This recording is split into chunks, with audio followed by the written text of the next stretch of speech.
નમસ્કાર વિદ્યાર્થી મિત્રો, મારી યુટ્યુબ ચેનલ સંજય પટેલમાં આપ સૌનું હાર્દિક સ્વાગત છે.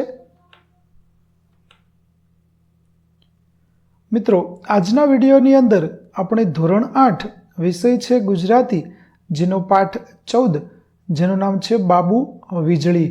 આ પાઠના ભાગ 1 ની અંદર આજે આપણે પાઠ સમજૂતી જોવાના છીએ. વિદ્યાર્થી મિત્રો, જો તમે મારી ચેનલમાં નવા હોય તો મારી ચેનલને જરૂરથી સબસ્ક્રાઈબ કરો.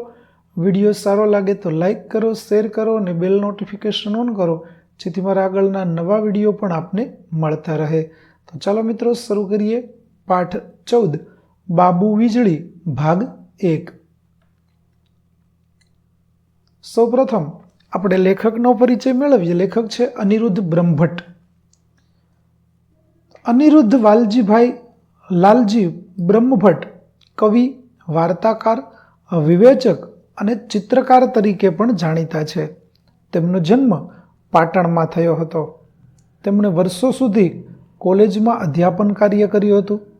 અજાણ્યું સ્ટેશન, નામરૂપ, અન્વિક્ષા તેમના જાણીતા પુસ્તકો છે.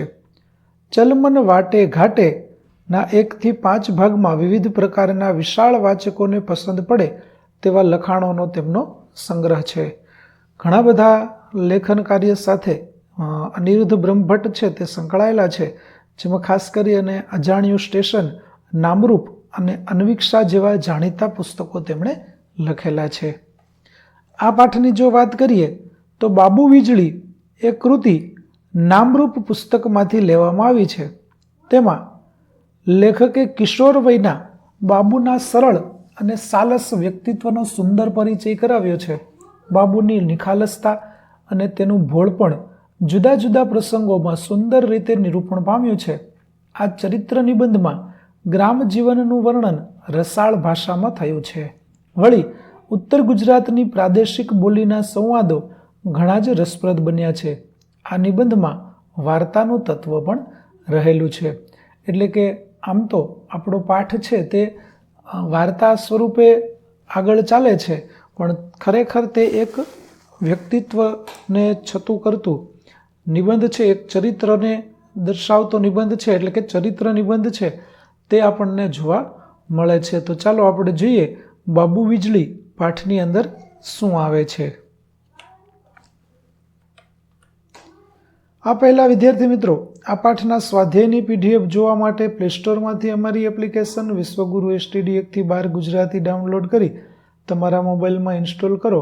તમે શરૂ કરશો તો આ પ્રકારે જોવા મળશે, જેમાં બધા ધોરણની અંદર ધોરણ બતાવશે. ધોરણ પસંદ કરશો એટલે વિષય બતાવશે. વિષય પસંદ કરશો એટલે પાઠનું નામ બતાવશે. જેમાં તમે વિડીયો ઉપર ક્લિક કરશો તો વિડીયો મળશે અને PDF ઉપર ક્લિક કરશો તો PDF જોવા મળશે. તો આશા રાખો અમારી એપ્લિકેશન પણ આપને ગમશે. જરૂરથી ડાઉનલોડ કરજો. ચાલો હવે આપણે પાઠની સમજૂતી મેળવીએ. પોષ મહિનાના છેલ્લા દિવસો, ઠંડી ઓછી થઈ ગયેલી. રાત્રે જમ્યા પછી લગભગ 8-1 વાગ્યે હું નીકળ્યો. રસ્તે અંધારું અને ઉત્તર ગુજરાતના એક નાના ગામડાનો ધૂળિયો રસ્તો. ફાનસનું પીળું અજવાળું આછું આછું કેટલાક ઘરોમાં દેખાય. લગભગ સોપો પડી ગયા જેવું વાતાવરણ, સિવાય કે થોડાક ઘરોમાંથી વાતચીતના આછા અવાજો સંભળાય. તો વાત છે પોષ મહિનાના છેલ્લા દિવસો, એટલે કે ઠંડી છે તે હવે ઘટવા લાગી હોય, કારણ કે પોષ મહિનાને પૂરો થતાં શિયાળો છે તે વિદાય લેવાની તૈયારી કરી રહ્યો હોય છે. 8-1 વાગ્યાના સમયે અંધારા રસ્તા ઉપર ઉત્તર ગુજરાતના એક ધૂળિયો માર્ગ, એટલે કે કાચો રસ્તો છે, તેના ઉપર ફાનસનું પીળું અજવાળું છે તે કેટલાક ઘરોની અંદર દેખાઈ રહ્યું છે અને લગભગ સોપો પડી ગયો, એટલે કે બધું શાંત થઈ ગયું છે. વાતાવરણ છે તે એકદમ શાંત છે. કેટલાક ઘરોની અંદરથી વાતચીત કરવાના ધીમા ધીમા અવાજો સંભળાય છે. આછા અવાજ એટલે ધીમા અવાજો. થોડા દિવસ માટે મારા એક સંબંધીને ત્યાં હું આવ્યો હતો. એ વખતે હું વડોદરામાં માધ્યમિક શાળામાં ભણું, પણ આ નાના ગામથી પરિચિત થોડાક મિત્રો પણ ગામમાં મને મળી આવ્યા હતા. આ રાત્રે જમ્યા પછી થયું કે ચાલ એકાદ મિત્રને પકડું અને થોડેક સુધી આંટો મારું. એક વળાંક વટાવી હું આગળ ચાલ્યો તો એકનું એક વાક્ય મેં અનેક વાર બોલાતું સાંભળ્યું. તો આ રીતે લેખક છે તે આમ તો વડોદરાની અંદર ભણે છે, પરંતુ આ ગામથી તે પરિચિત હતા, કેમ કે તે ગામમાં તેમના કેટલાક મિત્રો હતા અને સાંજે જમ્યા પછી તે તેમના મિત્રો સાથે ચક્કર લગાવવા માટે નીકળે છે અને એકાદ મિત્રને લઈ અને ગામમાં થોડો આંટો મારવા માટે નીકળી પડે છે. થોડાક આગળ ચાલે છે ત્યાં જ તેમને એકનું એક વાક્ય વારંવાર બોલાતું હોય તેવું સાંભળવા મળે છે. કયું વાક્ય બોલાતું હતું? તો વાક્ય હતું, મીર જાફર નામનો નવાબ હતો, જઈને જોઉં તો બાબુ એની ઓસરીમાં દિવેલના દીવાના ઝાંખા અજવાળામાં ગોદડું ઓઢીને બેઠો બેઠો ધૂણતો હોય તેમ ડોલતો ડોલતો ઉપરના વાક્યનો મંત્ર જાપ કરે. એ ત્યારે ગુજરાતી 7મા ધોરણમાં ભણે અને વર્નાક્યુલર ફાઇનલની પરીક્ષાની તૈયારી ચાલે. વચ્ચે એણે કેટલાક ધોરણોમાં 2 વર્ષ કાઢ્યા હતા અને છેક 7મા સુધી પહોંચ્યો હતો. ઉંમરમાં અમે બંને લગભગ સરખા. તો આ વાક્ય બોલનાર છે તે બાબુ હતો અને દિવેલના એટલે કે એરંડિયું તેલ છે તેના દીવા કરેલા અને એના ઝાંખા અજવાળાની અંદર ગોદડું ઓઢી અને બેસી અને બાબુ છે જાણે કે ધૂણતો હોય એ પ્રકારે ડોલતો ડોલતો ઉપરનું વાક્ય છે તેનો મંત્ર જાપ કરી રહ્યો હતો, એટલે કે વારંવાર એ વાક્ય બોલી રહ્યો હતો. ત્યારે 7મા ધોરણની અંદર બાબુ ભણતો હતો અને તેને વર્નાક્યુલરની ફાઇનલ પરીક્ષા આપવાની હતી, એટલા માટે તૈયારી કરી રહ્યો હતો. આમ તો બાબુ છે તેણે વચ્ચે વચ્ચે 2 ધોરણોમાં એકાદ ધોરણમાં 2 વર્ષો કે 3 વર્ષો કાઢ્યા. એના કારણે બાબુ છે તે હાલ ધોરણ 7ની અંદર જ હજી પહોંચ્યો છે. આમ ઉંમરમાં તો તે લેખકની જેટલી જ ઉંમરનો છે, એટલે કે લેખકની જેવડા જ હતા, લેખકની જ સરખા ઉંમરના હતા. ચાલો આગળ જઈએ.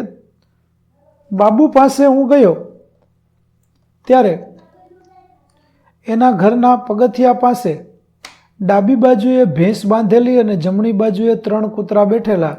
મને જોયો એટલે ચોપડી ફગાવી દઈએ ઊભો થઈ ગયો અને મોટેથી બોલ્યો, મીર જાફર નામનો નવાબ હતો. પછી કહે, 4નો ગોખું છું પણ દિયોરનું યાદ જ નથી રહેતું. આવી રીતે બાબુ છે તેની ઘરે લેખક જાય છે, એટલે તે ઘરનું વર્ણન આપણને આપેલું છે કે ઘરના પગથિયાની ડાબી બાજુમાં એક ભેંસ બાંધેલી છે અને જમણી બાજુ 3 કૂતરા છે તે બેઠેલા છે. લેખકને જોઈ અને બાબુ ચોપડી ફગાવી દે છે, એટલે કે ચોપડીનો ઘા કરી અને ઊભો થઈ જાય છે અને મોટેથી બોલે છે, મીર જાફર નામનો એક નવાબ હતો. અને પછી સ્વગત જ પોતે જ બોલે છે કે ક્યારનો ગોખું છું પણ કંઈ યાદ રહેતું નથી. ત્યારે લેખક સાથે તેમનો સંવાદ થાય છે કે આમાં યાદ રાખવાનું છે શું? મીર જાફર નામનો એક નવાબ હતો, તો વાંચતો હતો એમાં એક નથી, છાપવાનું ભૂલી જ જાય છે. એટલે કે લેખક તેને કહે છે કે ખરું વાક્ય આવું હોવું જોઈએ કે મીર જાફર નામનો એક નવાબ હતો. તો લેખક બાબુ કહે છે કે હું વાંચું તેમાં એક લખેલું નથી, એટલે કે છાપવાનું કદાચ ભૂલી ગયા હશે. એવું નથી, બીજો એક અર્થ થાય. મેં કહ્યું. બાબુની આંખો પહોળી થઈ ગઈ કે ચ્યો, કે આનો બીજો અર્થ શું? આ સાંભળી અને બાબુની આંખો પહોળી થઈ ગઈ, એટલે કે બાબુને આશ્ચર્ય લાગે છે, નવાઈ લાગે છે કે બીજો શું અર્થ થતો હશે. મીર જાફર નામનો એટલે કે માત્ર કહેવાનો નવાબ હતો. આ વાક્યનો સાચો અર્થ એવો હતો કે મીર જાફર છે એ નામનો એટલે કે માત્ર કહેવાનો નવાબ હતો, એ કોઈ કામ કરતો નહીં, ખાલી નવાબ બનાવવામાં આવ્યો હતો, બાકી એમનું કશું કામ હતું નહીં. એટલા માટે કહેવામાં આવ્યું છે કે મીર જાફર નામનો માત્ર એક નવાબ હતો, આ પ્રકારે કહેવામાં આવ્યું છે. ઓ તારી બુનનું ભલું થાય ને એ પુસ્તકના પાનાને કુતૂહલથી જોઈ રહ્યો. પછી થોડી વારે બોલ્યો કે આવી ભૂલ ભૂલામણી ચમ સાપતા હસી? મીર જાફર ઠોયા જેવો નવાબ હતો, એમ સાપતા ઈયોના બાપનું શું જતું તું? અહીં પછી ધીરે રહીને બોલ્યો, મીર જાફર નામનો નવાબ હતો, મારી હાહુનું જબરું સહો ને એના મગજમાં એ બરોબર ઉતરી ગયું હોય એ મેં હળવો ફૂલ થઈને હસી પડ્યો. આવી રીતે બાબુ કહે છે કે પુસ્તક આ તો ખરું થયું હો, આવી ભૂલ ભૂલામણી કેમ છાપતા હશે? અને મીર જાફર જેવો નકામો નવાબ હતો તો પણ એનું છાપવાનું કેમ ભૂલી ગયા હશે? આવું કહી અને ધીરે રહી અને બાબુ બોલે છે કે મીર જાફર નામનો એક નવાબ હતો. આ તો જબરું છે. અને જાણે કે તેને આખું વાક્ય છે તે મગજમાં ઉતરી ગયું હોય તેવી રીતે હળવો ફૂલ થઈ અને હસી પડે છે. ત્યારે લેખક પૂછે છે કે તે ગોદડું કેમ ઓઢેલું? બાબુ કહે છે કે ઓઢ્યા વિના કોઈ યાદ જ ના રહે. એણે હાથથી ઝાપટ મારી દીવો ઓલવી નાખ્યો અને કહે, હેંડો પ્રસાદ ખાવા જઈએ. બાબુ છે તે કહે છે કે જો હું ગોદડું ઓઢ્યા વગર વાંચું તો મને કશું યાદ રહેતું નથી, એટલા માટે મેં યાદ રાખવા માટે ગોદડું છે તે ઓઢું છું. ગોદડું ઓઢું તો જ મને યાદ રહે છે. ચાલો હવે આપણે પ્રસાદ ખાવા માટે જઈએ.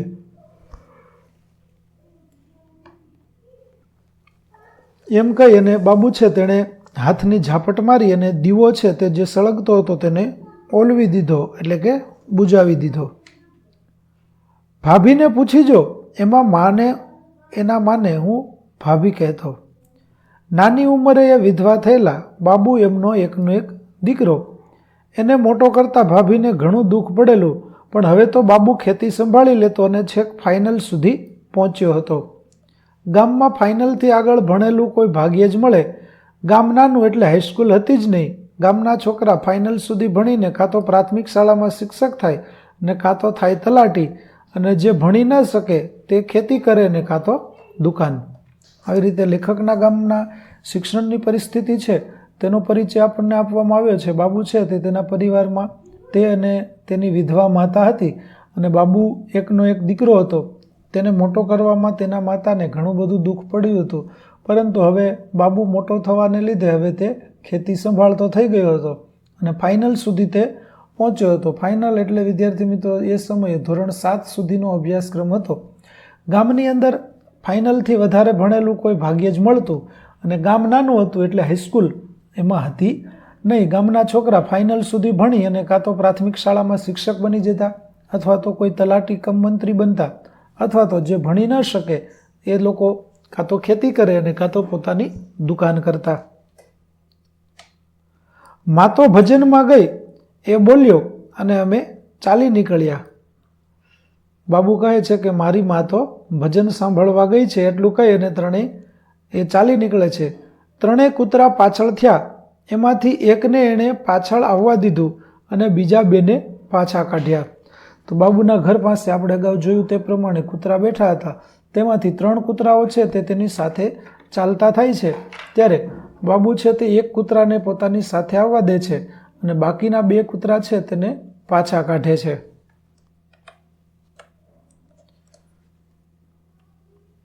ત્યારે લેખક તેને કહે છે કે આવવા દે ને. મેં કહ્યું, આ ભલા આવ ભગત સ પેલા ઘરની ખબર રાખશી. એટલે જે 2 કૂતરાઓ છે તેને પાછા મોકલી દીધા અને એક કૂતરું છે તેને સાથે લે છે. ત્યારે બાબુ કહે છે કે આ જે આપણી સાથે આવે છે તે કૂતરું ફક્ત છે, ભગત છે, એટલે આપણે એને સાથે લઈશું અને બીજા 2 છે તેને ઘરની ખબર રાખવા, એટલે કે તે બંને કૂતરા છે તે ઘરનું ધ્યાન રાખશે.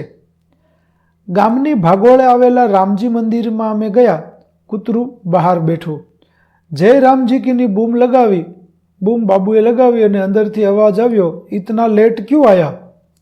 ગામની ભાગોળે, ભાગોળ એટલે ગામની બારોબાર, ગામની બારોબાર જે રામજી મંદિર હતું ત્યાં બંને મિત્રો પ્રસાદ લેવા માટે જાય છે અને કૂતરું છે તે મંદિરની બહાર બોલે છે, બેસે છે. જય રામજી કી એવી બાબુએ બૂમ લગાવી. ત્યાં અંદરથી અવાજ આવે છે કે ઇતના લેટ ક્યું આયા? કેમ મોડો આવ્યો? લેટ એટલે મોડો. શા માટે મોડો આવ્યો? ત્યારે બાબુ જવાબ આપે છે કે બાપુજી પઢને કો બેઠા થા, કે હું વાંચતો હતો. ક્યાં પઢના થા? બાબુ પૂછે છે શું વાંચતો હતો? ત્યારે કહે છે કે મીર જાફર નામ કા નવાબ થા, કે મીર જાફર નામનો નવાબ હતો એ હું વાંચતો હતો. મેં જોયું તો બાવાજી ખાટલામાં ઠાઠથી બેઠા હતા. મંદિરમાં રામ સીતાની મૂર્તિઓ પાસે દીવો બળે, બાકી બધે અંધકાર. અમે બાવાજીના પગ પાસે બેઠા. એમણે બાબુને દીવી કરવા કહ્યું અને મને રામાયણ વાંચવા બેસાડ્યો. ઘીના દીવાના પ્રકાશમાં નાગરી લિપિમાં મોટા મોટા અક્ષરે છાપેલું તુલસીદાસજીનું રામાયણ મેં મોટેથી વાંચવા માંડ્યું. બાવાજીએ પથારીમાં લંબાવ્યું અને મોટેથી એક ચોપાઈ લલકારી. આવી રીતે બાબુ અને લેખક બંને રામજી મંદિરે જાય છે ત્યારે મંદિરની અંદર રામ અને સીતાની મૂર્તિઓ હતી. તેની બાજુમાં દીવો છે તે સળગી રહ્યો હતો. બાકી બધી જગ્યાએ અંધકાર હતો, એટલે કે મંદિરમાં બીજી કોઈ લાઇટની વ્યવસ્થા હતી નહીં. અમે બાવાજીના પગ પાસે બેઠા અને દીવી કરતા બાબુને કહે છે કે દીવી કર અને રામાયણ વાંચ. લેખકને રામાયણ વાંચવા બેસાડે છે ત્યારે દીવીના અજવાળામાં, થોડા સામાન્ય અજવાળાની અંદર નાગરી લિપિમાં મોટા અક્ષરોમાં છાપેલું તુલસીદાસજી લખેલું રામાયણ છે તે લેખક વાંચવાનું શરૂ કરે છે અને બાપુ એ પથારીમાં લંબાવી અને મોટેથી રામાયણની એક ચોપાઈ લલકારે છે, એટલે કે ગાવાનું શરૂ કરે છે. બાબુએ બાવાજીના પગ દબાવવા માંડ્યા. થોડી વાર થઈ હશે ત્યાં બાબુથી રહેવાયું નહીં, એટલે એણે પૂછ્યું કે બાપજી પ્રસાદ બરસાદ કુછ હે કે નહીં? બાવાજી મોટેથી હસી પડ્યા. મેં તેરી દાનત જાનતા હું. એમણે ઊભા થઈ અને અમને બંનેને એક એક પેંડો આપ્યો. જય રામજી કી કહીને અમે નીકળ્યા. કૂતરું બહાર રાહ જોઈને બેઠું હતું. તેને પકડીને એનું જડબું પોળું કરી બાબુએ પેંડાનો એક ટુકડો મૂક્યો. તો આવી રીતે રામાયણની વાંચન સાથે સાથે બાબુ છે તે બાવાજીના પગ દાબતા દાબતા કહે છે કે બાપુ પ્રસાદમાં કંઈ છે કે નહીં? ત્યારે બાવાજી હસી અને કહે છે કે મેં તેરી દાનત જાણતા હું, મને ખબર છે કે તું શા માટે આવ્યો છો. એટલે તેમણે ઊભા થઈ અને બંનેને પ્રસાદીનો એક એક પેંડો આપે છે અને જય રામજી કી કહી અને બાબુ અને લેખક બંને મંદિરમાંથી નીકળે છે. કૂતરું બહાર બેઠું બેઠું તે બંનેના આવવાની રાહ જોતું હતું. ત્યારે બાબુએ કૂતરાનું મોઢું પકડી પોળું કરી અને તેમાં પેંડાનો એક ટુકડો મૂકે છે. કૂતરાને પેંડો ભાવે? મેં પૂછ્યું. લેખક પૂછે છે કે કૂતરાને પેંડો ભાવે? ત્યારે બાબુ કહે છે કે પ્રસાદ સ, આગલે જન્મમાં કૂતરું નહીં થાય, ભગત સ, એના કપાળમાં ટીલું છે, ટીલું સ, ખલા મારતું મી ઇન કદી જોયું નથી. એટલે આ કૂતરું છે તે ભક્ત છે. આગળના જન્મમાં તે કદાચ ભક્ત હશે અને એના કપાળમાં ટીલું એટલે કે ચાંદલો પણ કરેલો છે અને મેં ક્યારે આને શિકાર કરતા જોયો નથી. એટલે મને લાગે છે કે આ ભક્ત કૂતરું હશે. બાબુને પહેલેથી કૂતરા વાલા. આખા મહોલ્લાના કૂતરાની ખાસિયતો એ જાણે. બાબુને બધા જ કૂતરા છે તેની ખબર હતી અને દરેક કૂતરાની ખાસિયત પણ તે જાણતો હતો. બપોરે એ નવરો બેઠો હોય ત્યારે કૂતરા એના ઘરના પગથિયા પાસે ભેગા થાય. બાબુ કૂતરાના શરીર પરથી ઈતરડા વીણે. કોઈ કૂતરી વિયાણી હોય તો બાબુ મહોલ્લામાં લોટ ગોળ ઘી ઉઘરાવવા નીકળે અને શીરો કરી અને કૂતરીને ખવડાવે.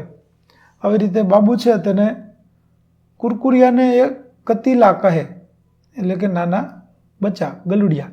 જે કૂતરીના ગલુડિયા હોય એને કતીલા કહે. અને આવી રીતે બાબુને કૂતરા પ્રત્યે ખૂબ પ્રેમ હતો. બપોરના સમયે બધા જ કૂતરા છે તે બાબુના ઘર પાસે ભેગા થાય અને બાબુ નવરો બેઠો હોય ત્યારે તેના શરીર ઉપર ઈતરડા એટલે કે જે જીવડા હોય તે વીણી દે, જેથી તેને દુઃખ છે તે ઓછું થાય. અને જો કોઈ કૂતરીએ બચ્ચાઓને જન્મ આપ્યો હોય તો બાબુ આખા મહોલ્લામાંથી લોટ ગોળ ઘી ઉઘરાવી અને કૂતરા માટે શીરો બનાવી અને તેને ખવડાવે. જન્મતાની સાથે જ એણે 2 રૂપાળા કતીલા બોટી લીધા હોય. એ નાના હોય ત્યારથી બાબુ એમને કેળવવાનું શરૂ કરે. એટલે કે જ્યારે કોઈ કૂતરી છે તે ગલુડિયાને જન્મ આપે ત્યારે નાનપણથી જ બાબુ છે તે તેમાંથી સારા હોય તે ગલુડિયા પોતાની સાથે રાખી લે અને તેને કેળવવાનું શરૂ કરે, એટલે કે શીખવે. કોઈ અજાણ્યું કૂતરું આવી ચડ્યું હોય તો એની પાછળ કેમ પડવું તે બાબુ હુડદો બોલતો દોડતો શીખવે. એ નિશાળે જાય ત્યારે એનો ભગત એને મૂકવા જાય અને સાંજે છૂટે ત્યારે લેવા ગયો હોય. નિશાળેથી આવ્યા પછી ઘરના પગથિયા પાસે કૂતરાને એક લાઇનમાં બેસાડી અને કોલ દેતા શીખવે. જો એકાદને ન આવડ્યું તો એને પગથી દૂર ફંગોળે. કૂતરું કાઉ કાઉ કરતું ભાગી જાય પણ થોડી વાર પછી પાછું આવીને ઊભું રહે. બાબુ ખેતરે જાય ત્યારે 3-4 કૂતરા તો એની પાછળ જ હોય જ. આવી રીતે બાબુ છે તેને કૂતરાનો ખૂબ શોખ. એટલે જ્યારે પણ બાબુ છે તે નવરો હોય ત્યારે આ કૂતરું, નવા કૂતરા હોય તે નાનપણથી જ કૂતરાને કેળવતો અને કોઈ અજાણ્યા કૂતરા આવે તો તેની પાછળ કેવી રીતે દોડવું તે તેમને શીખવતો. જ્યારે બાબુ નિશાળે જાય ત્યારે ભગત કૂતરો છે તે તેને નિશાળે મૂકવા જતો અને સાંજે રજા પડે ત્યારે તેને લેવા માટે પણ આવતો. નિશાળેથી ઘરે આવ્યા પછી બધા કૂતરાને લાઇનમાં બેસાડી અને કોલ દેતા શીખવે. કોલ દેવો એટલે વિદ્યાર્થી મિત્રો, કૂતરું છે તેનો કૂતરાનો પગ છે તે આપણા હાથ ઉપર રાખે તેને કોલ દીધો એમ કહેવાય. જો તમે નાનપણમાં ગલુડિયા રમાડ્યા હશે તો તમને ખબર હશે કે કેવી રીતે કોલ આપે. તો આવી રીતે બાબુ છે તે કૂતરાઓને કોલ દેતા પણ શીખવાડે અને જો કોઈને ન આવે તો તેને પાટું મારી અને દૂર ફેંકી દેતો. પછી કૂતરું કાઉં કાઉં કરતું ભાગી જાય. થોડી વાર પછી ભૂલી અને ફરી પાછું બાબુની પાસે આવે. આવી રીતે બાબુ જો ખેતરે જાય તો ખેતરે પણ બાબુની સાથે 3-4 કૂતરાઓ પાછળ પાછળ આવતા.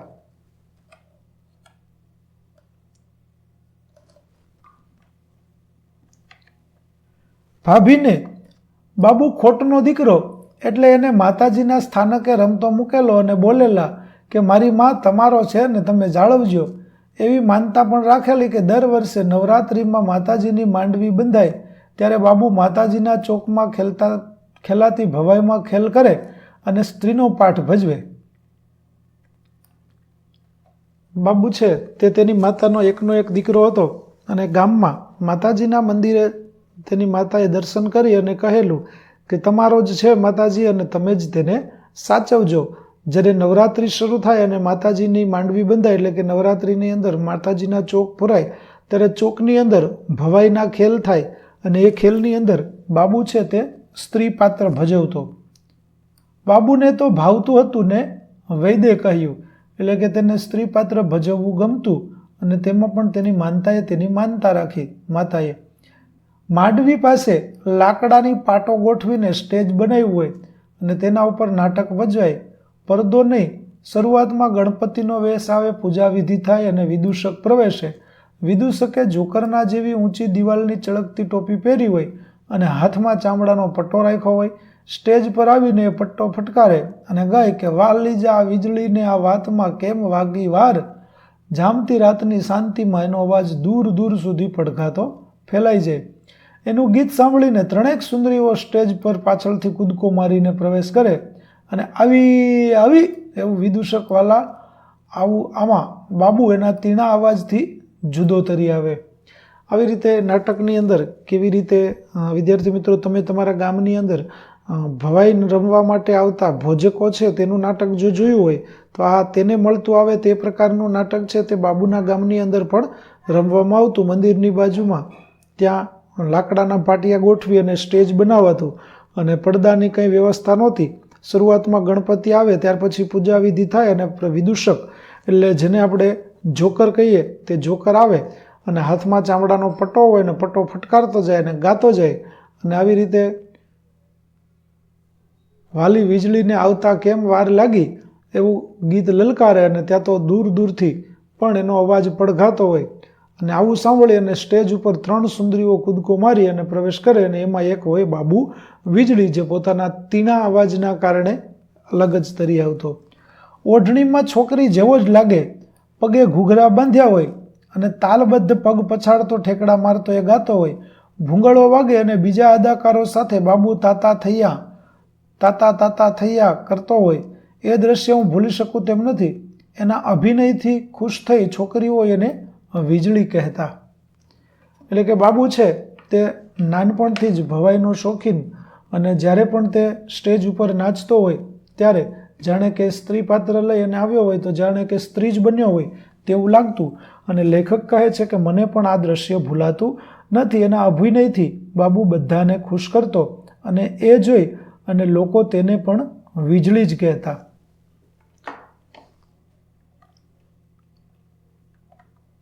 એક વેળા મેં ભાભીને પૂછી જોયું હતું કે બાબુ પરણશે, ઘરે વહુ આવશે ત્યારે એ વીજળી બનીને નાચશે. એટલે કે બાબુના લગ્ન થયા પછી પણ બાબુ વીજળી બનીને આવી રીતે ભવાઈની અંદર નાચતો રહેશે. અહીં જુઓ બાબુ કેવી રીતે કૂતરા સાથે બેઠો હોય તે પ્રકારનું એક દ્રશ્ય છે તે આપણને બતાવવામાં આવેલું છે. તો વિદ્યાર્થી મિત્રો અહીં આપણો પાઠ 14 બાબુ વીજળી નો ભાગ 1 છે તે આપણે પૂરો કરીએ છીએ. આગળના ભાગનો વિડીયો મેળવવા માટે મારી ચેનલને જરૂરથી સબસ્ક્રાઈબ કરો તેમજ PDF જોવા માટે પ્લે સ્ટોરમાંથી અમારી એપ્લિકેશન વિશ્વગુરુ STD 1-12 ગુજરાતી ડાઉનલોડ કરો, જેમાં આપને ધોરણ 8 તમામ વિષયના પાઠના સ્વાધ્યાય સોલ્યુશન, સ્વાધ્યાયપોથી સોલ્યુશનના વિડીયો અને PDF મળી રહેશે, જે એકદમ ફ્રી છે. કોઈપણ પ્રકારના ચાર્જ વગર તમે વિડીયો અને PDF જોઈ શકશો. તો આશા રાખું છું અમારી એપ્લિકેશન આપને ગમશે. જરૂર ડાઉનલોડ કરજો. ફરી મળીશું આપણે નવા વિડીયો સાથે. ત્યાં સુધી આવજો.